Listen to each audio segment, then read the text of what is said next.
라디오 땡땡 기도입니다. 오늘 날마다 주기로 큐티 본문은 사무엘하 3장 31절에서 39절 말씀입니다.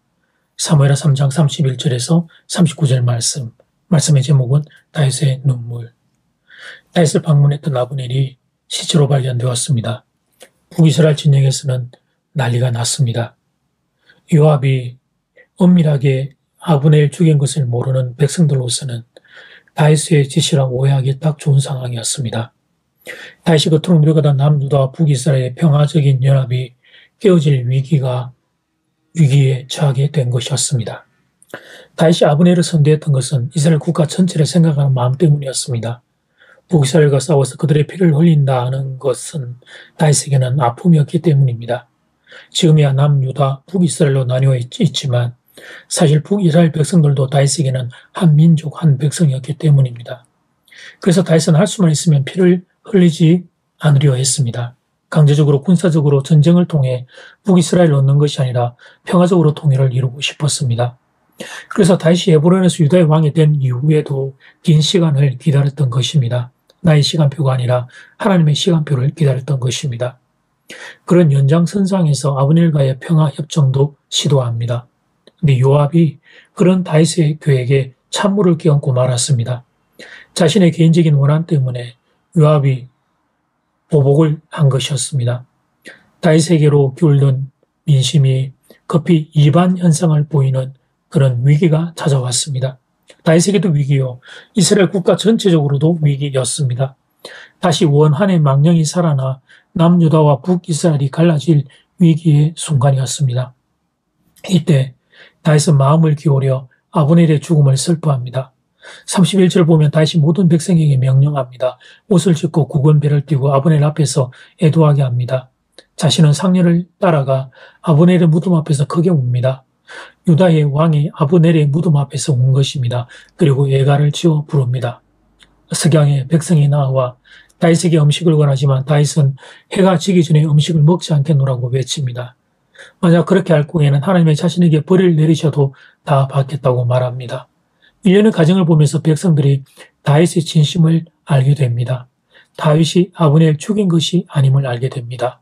37절 말씀, 이날에 온 백성과 온 이스라엘이 넬의 아들 아브넬을 죽인 것이 왕이 한 것이 아닌 줄을 아니라. 그리고 백성들의 마음이 다윗과 연합됩니다.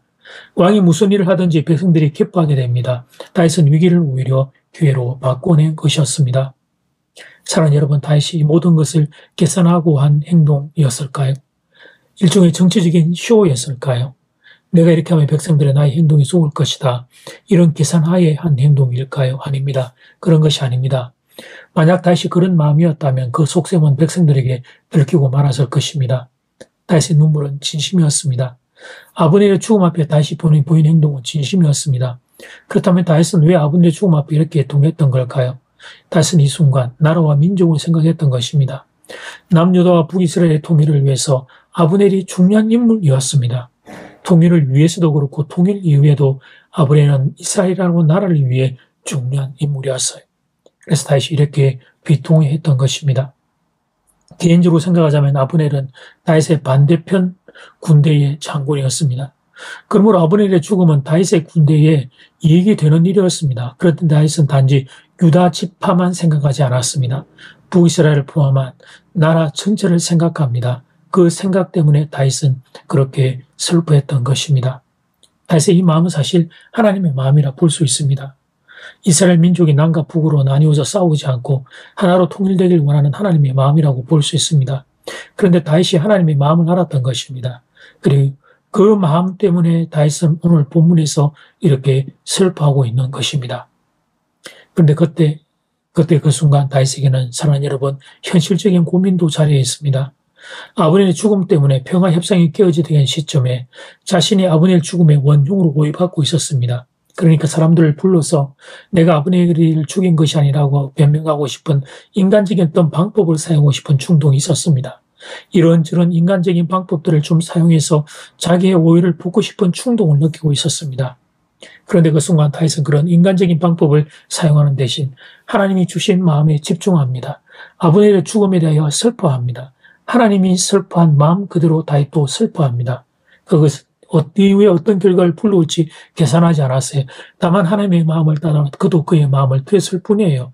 사람들을 찾아가서 구구절절 설명하고 해석하고 변명하는 인간적인 방법을 사용하고 싶은 충동을 누르고 하나님의 마음에 집중했습니다.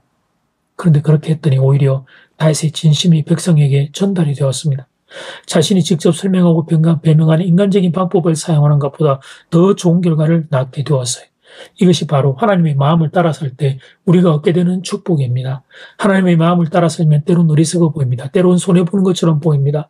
그러나 하나님의 마음을 따라 사는 이들은 하나님이 책임져 주십니다. 하나님이 갚아주십니다. 우리가 생각할 수 있는 것보다 더 크고 신비로운 방법으로 하나님이 일해 주십니다. 인생 위기의 순간, 인간적인 방법을 사용하고 싶은 충동이 드는 순간, 억울하고 속상해서 내가 뭔가를 해야만 될 것 같고, 내가 뭔가 변명해야만 할 것 같은 순간, 다윗은 하나님을 생각합니다. 하나님의 마음을 생각합니다. 그 하나님의 마음을 보며 하나님의 마음을 따라 아브넬의 죽음 앞에 나라와 민족을 위하여 그 비통해하며 슬픔 가운데 들었습니다.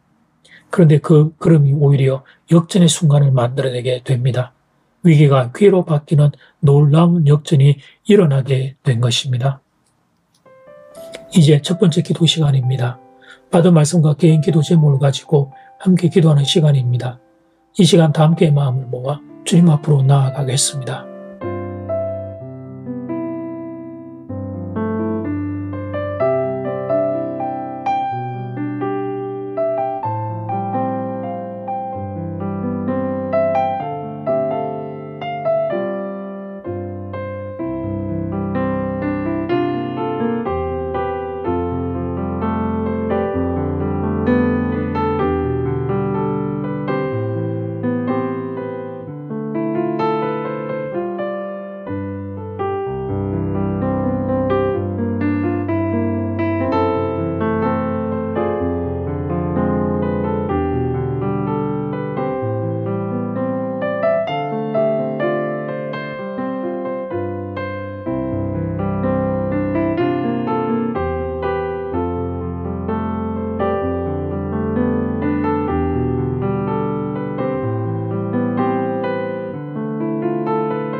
이제 두 번째 기도 시간입니다.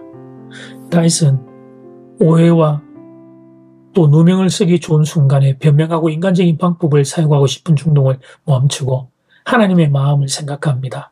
나라와 민족을 위하여 울고 있는 하나님의 마음, 다윗은 그 아픈 마음을 껴안고 하나님의 마음을 따라 그도 눈물의 자리에 들었습니다. 그런데 그것이 오히려 더 놀라운 역전의 결과를 이루어낸 것을 보게 됩니다. 이 시간 다 함께 마음을 모아 기도드리겠습니다.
하나님, 세상을 살아가며 우리도 다윗처럼 순간순간 이런 순간에 직면합니다. 속상하고 억울해서 내가 인간적인 어떤 방법을 통해 뭔가를 해야 될 것 같은 순간, 하나님 그때 하나님을 바라보고 하나님의 마음을 생각하고 하나님의 마음을 따라 때론 기다리고 때론 양보하고 때론 기도하고 때론 눈물로 그 자리를 지킬 수 있도록 우리를 도와주시옵소서. 그래서 그 하나님이 갚아주시는 놀라운 역전의 그 놀라운 결과들을 하나님 우리도 경험할 수 있는 하나님의 그런 사랑하는 모든 교들이 이런 귀한 간증의 자리에 설 수 있기를 간절히 소원합니다. 속상하고 억울한 모든 성도들을 주님 위로하시고 하나님이 선하게 갚아 주시옵소서. 예수님 이름으로 기도드립니다. 아멘. 이제는 각자 개인적으로 기도하시면 되겠습니다. 평안한 밤 되십시오.